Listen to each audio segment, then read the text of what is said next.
प्रशासकीय सेवेत असताना प्रशासकीय सेवेबरोबर जनतेच्या हितासाठी खास करून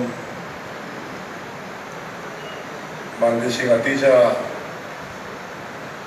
दुःख संपवण्यासाठी दुष्काळी भागामध्ये जनसंवादाचं काम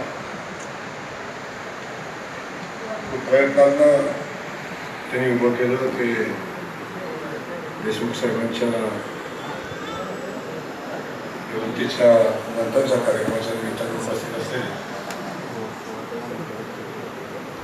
देशाचे नेते सन्माननीय पवार साहेब,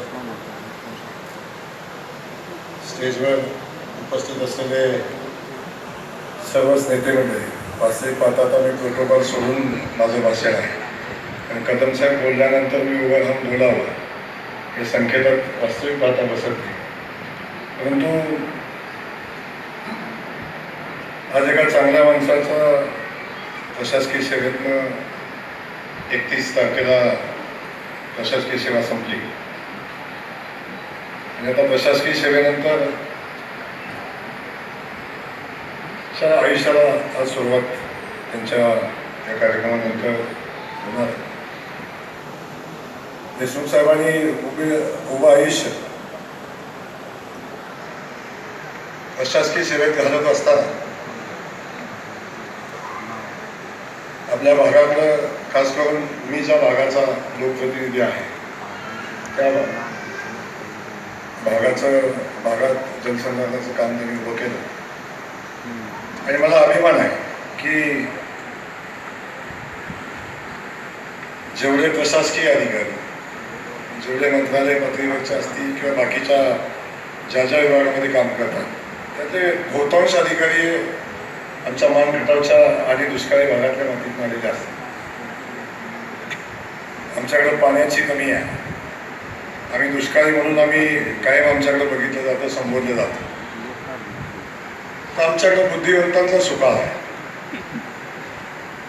जेव्हा जेव्हा राज्याला, जिल्ह्याला, भागाला चांगल्या लोकांची आवश्यकता भासली तेव्हा या मानखटावच्या नातीने चांगले अधिकारी दिले. त्यातलाच एक मोठा हिरा म्हणून आम्ही त्यांच्याकडे बघतो ते आदरणीय देशमुख साहेब.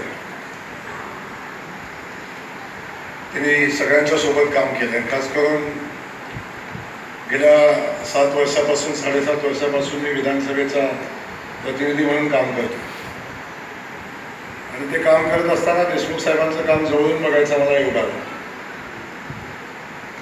विभागीय आयुक्त म्हणून काम करत असताना, कृषी आयुक्त म्हणून काम करत असताना, खास करून त्यांच्या कारकिर्दीच्या शेवटच्या कालखंडामध्ये जलसंधारण सचिव म्हणून काम करत असताना त्यांनी जे काम अख्ख्या महाराष्ट्रामध्ये कामाचा ठसा उमटवला असेल, पण हे सगळं करत असताना मागं वळून आपल्या मातीकडे, आपल्या भागाकडे, आपल्या लोकांच्याकडे बघायचा त्यांचा दृष्टिकोन कायम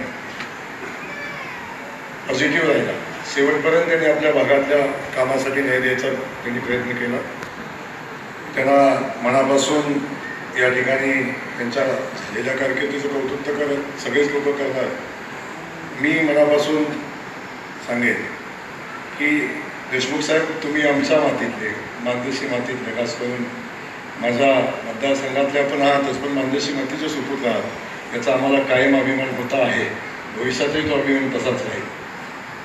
आपल्या हातून आजपर्यंत प्रशासकीय सेवेत अनेक कामं झाली. यानंतरच्या पुढच्या कालखंडामध्ये सुद्धा आपण सामाजिक कामामध्ये तेवढ्या तत्परतेनं पुढं असतात. आपले सामाजिक काम असंच पुढे जावं.